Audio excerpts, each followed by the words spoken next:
C'est une nouvelle là, qu'on attendait presque plus il y a quelques semaines, parce que le pape a été très, très, très malade. On a compris à 2 ou 3 reprises qu'il a frôlé la mort. Finalement, bon, on avait repris le dessus. On pensait, en fin de semaine, le jour de Pâques, on avait des images, rencontrait la foule, avait même accueilli le vice-président américain J.D. Vance. Donc, on pensait, on le voyait encore faible, mais on pensait qu'il avait pris un peu de mieux. Et finalement, dans la nuit, un ACV qui l'a emporté. Et donc, le pape qui est décédé. Alors voilà, donc ça nous amène dans toute cette période vers le processus de deuil, les funérailles, mais surtout le choix d'un nouveau pape qui va suivre, on dit entre le 5 et le 10 mai. Alors, je vous parle un peu de tout ça, de ce qui est à venir au cours des prochains jours. D'abord, la dernière fois qu'on a vécu le même processus, c'est juste un rappel, c'était très différent. Benoît XVI avait, c'était unique, là, c'était inédit, avait comme quitté ses fonctions. Donc, c'était retiré. Mais au moment où on vivait ça, là, le conclave qui est convoqué, les cardinaux qui sont convoqués pour choisir un nouveau pape, dans le fond, on avait encore un pape. Le pape Benoît XVI était encore vivant. Donc, la dernière fois qu'on a vécu le processus actuel, certains diront un peu plus normal, quoique peut-être ça va devenir éventuellement la nouvelle normalité, une prise de retraite. La dernière fois qu'on a vécu un pape décédé, c'était Jean-Paul II.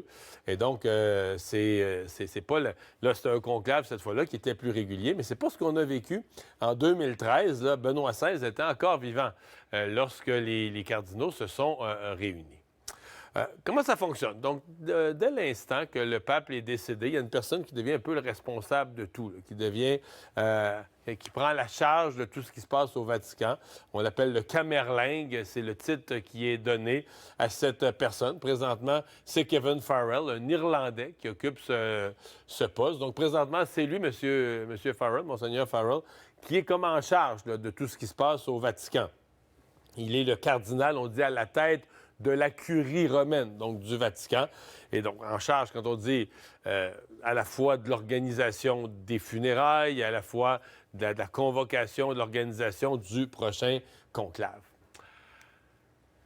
Première étape, donc je vous disais, avant d'arriver à cette phase de choix d'un nouveau pape, ce sont les funérailles. On connaît maintenant les dates. D'abord, il y a 9 jours de deuil. Là. Ça, c'est la tradition, c'est ce qui est prévu.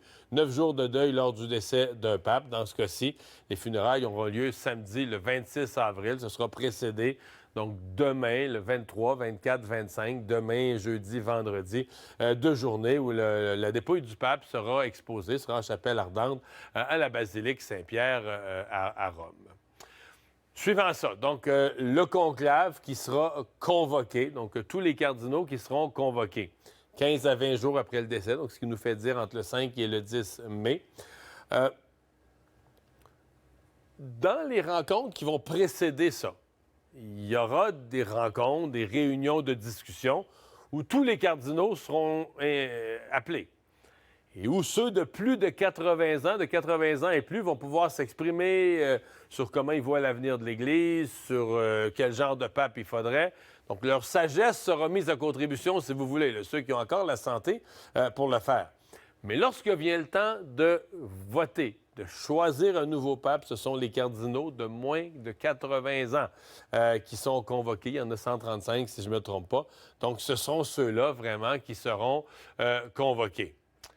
Comment on procède là, dans le conclave? D'abord, les cardinaux sont à huis clos, renfermés, ni plus ni moins, dans la chapelle Sixtine, coupés, on dit coupés de tout, là, coupés du monde, coupés des commentaires, donc de cellulaires, d'appareils électroniques, de médias, donc coupés de tout dans ce qu'on appelle un huis clos. Ils procèdent par vote secret. On dit que c'est un secret absolu, ce qui se passe à l'intérieur des murs. Qui amène à choisir à un certain moment, à élire un nouveau pape. Quelle façon on élit un nouveau pape? 4 votes par jour. Donc 2 votes le matin, 2 votes l'après-midi.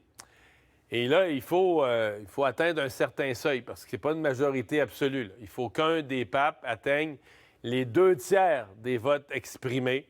C'est la norme qui est fixée, qu'un des papes obtienne les 2 tiers des votes exprimés. Les bulletins sont brûlés ensuite après chaque vote. Donc, après chaque tour de vote, on brûle les bulletins. Et là, ça nous amène à la fumée.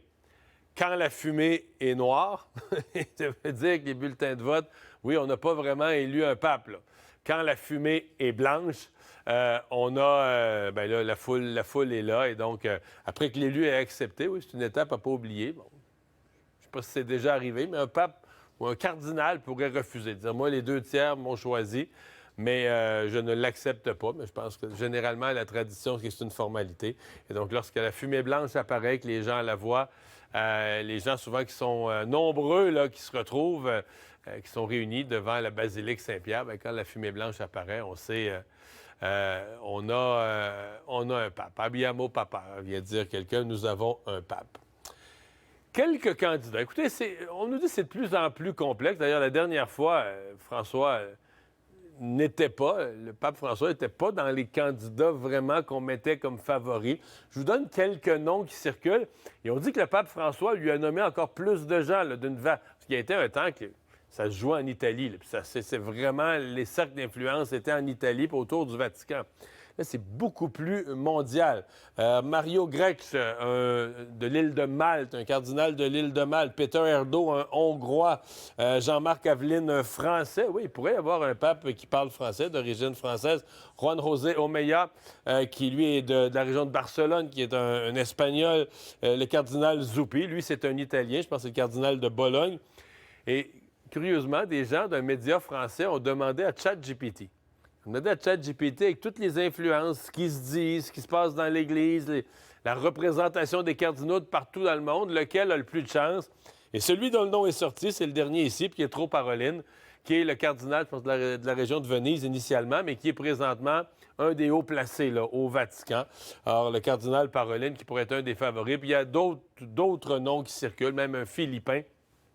Parce qu'on dit, plus on a des gens de tous les continents, des cardinaux africains, plus on a des gens de tous les pays, comme a nommé le pape François, bien, plus ça devient difficile là, de voir comment vont se faire les coalitions et qui pourrait être désigné comme pape.